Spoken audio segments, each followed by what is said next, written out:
नमस्कार दोस्तों। आज मैं आपके लिए लेकर आया हूँ 10 इम्पोर्टेंट क्वेश्चन जो 2020 के इन महत्वपूर्ण एग्ज़ाम में पूछे गए हैं। यूपीएससी का जो एग्ज़ाम लगा था उसमें पूछा गया है, 2020 के इस एग्ज़ाम में पूछा गया है। इसके अलावा एनडीए का जो एग्ज़ाम लगा है उसमें पूछा गया है। इसके अलावा डरडो एमटीएस का जो एग्ज़ाम लगा है इसमें पूछा गया है, और एनडीए का जो एग्ज़ाम लगा है उसमें ये प्रश्न पूछे गए हैं। तो आगामी परीक्षाओं में भी ये प्रश्न पूछे जा सकते हैं, तो आप इन प्रश्नों को एक बार ज़रूर पढ़ें। पता नहीं आपके एग्ज़ाम में यही प्रश्न आ जाए। तो आज के जो इम्पोर्टेंट 10 क्वेश्चन हैं वो इस प्रकार से हैं। पहला क्वेश्चन है, किस राज्य ने दाई दीदी मोबाइल क्लिनिक की शुरुआत की? तो इसका उत्तर है छत्तीसगढ़।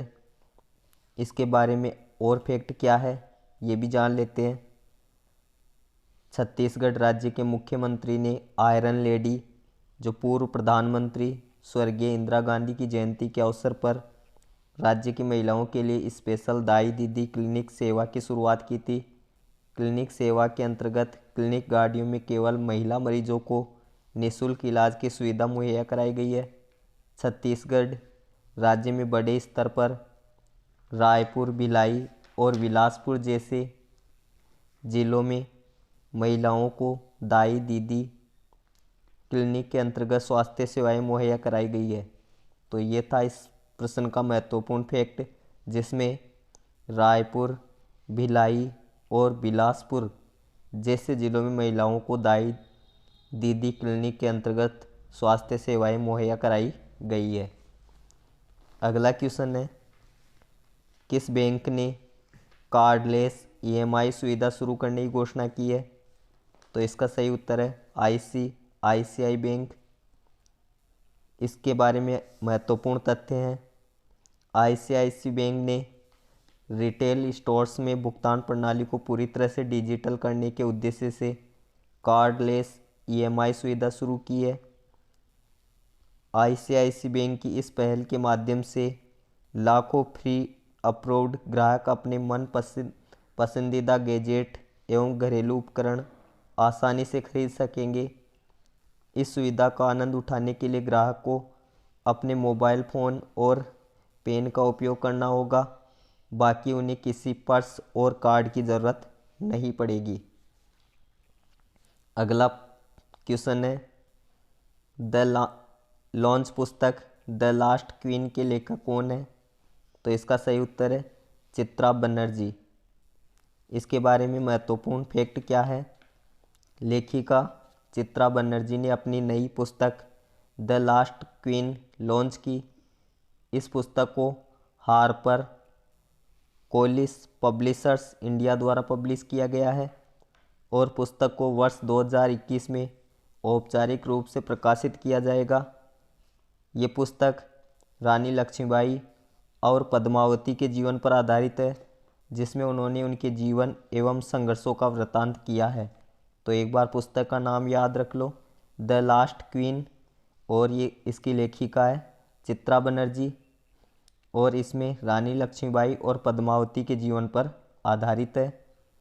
अगला क्वेश्चन है, Lanka premier league title sponsor किसे बनाया गया है?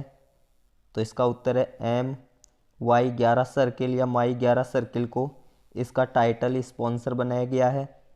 इसके बारे में महत्वपूर्ण तथ्य क्या है?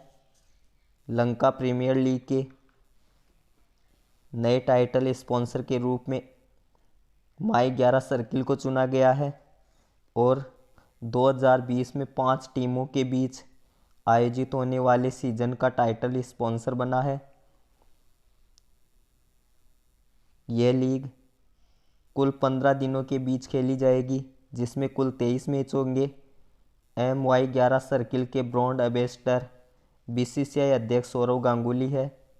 इस सीजन के सभी मैच पनलेकल इंटरनेशनल स्टेडियम और Mahindra Rajapaksa international cricket stadium में 26 नवंबर से आयोजित किए जाएंगे। तो इस प्रश्न में बहुत सारे तथ्य थे। इनमें से कोई सा भी फैक्ट पूछा जा सकता है। अगला क्वेश्चन है, किसने छठ पूजा के अवसर पर मेरा टिकट जारी किया? सही जवाब है रविशंकर प्रसाद ने। फैक्ट इसके बारे में क्या है? जो रविशंकर प्रसाद है केंद्रीय संचार, इलेक्ट्रॉनिक्स और सूचना प्रौद्योगिकी मंत्री है और इन्होंने छठ पूजा पर डाक विभाग की मदद से मेरा टिकट जारी किया। मेरा टिकट के तहत कोई भी सामान्य व्यक्ति या मेट्रो संगठन अब नवीन अवधारणा के तहत सेवा बुक कर सकता है। इसके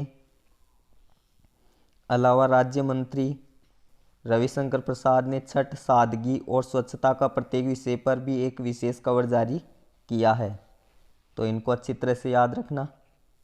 अगला क्वेश्चन है, ट्रेस द्वारा जारी वैश्विक रिश्वत जोखिम रैंकिंग में भारत किस स्थान पर है? जो ट्रेस जारी करता है, तो भारत का स्थान 77वें स्थान पर रहा। इसके बारे में और तथ्य क्या है? 2020 में 77वां स्थान हासिल किया। इस रैंकिंग में भारतवर्ष 2019 में 78वें स्थान पर रहा था। ट्रेस वैश्विक रिश्वत जोखिम रैंकिंग में भूटान ने बेहतरीन प्रदर्शन कर 48वां स्थान हासिल किया है। इस सूचकांक में सबसे अधिक वाणिज्य रिश्वतखोरी जोखिम वाले देशों की सूची में उत्तर कोरिया का महत्वपूर्ण स्थान है। इसके अलावा तुर्कमेनिस्तान, दक्षिण सूडान, वेनेजुएला और इरिट्रिया जैसे देश है, जबकि सबसे कम रिश्वतखोरी जोखिम मामलों की सूची में डेनमार्क, नॉर्वे, फिनलैंड, स्वीडन और न्यूजीलैंड जैसे देशों का नाम आता है। अगला क्वेश्चन है, द रिपब्लिकन एथिक वॉल्यूम 3 पुस्तक का विमोचन किसने किया? इसका सही जवाब है राजनाथ सिंह। पुस्तक का नाम है द रिपब्लिकन एथिक वॉल्यूम 3। पुस्तक का विमोचन किसने किया? राजनाथ सिंह, जो रक्षा मंत्री है। महत्वपूर्ण तथ्य इसके बारे में, रक्षा मंत्री राजनाथ सिंह ने द रिपब्लिकन एथिक वॉल्यूम 3 और लोकतंत्र के स्वर नामक 2 पुस्तकों का विमोचन किया है। तो ये दोनों पुस्तकें महत्वपूर्ण हैं, दोनों को आप अच्छी तरीके से याद रखना।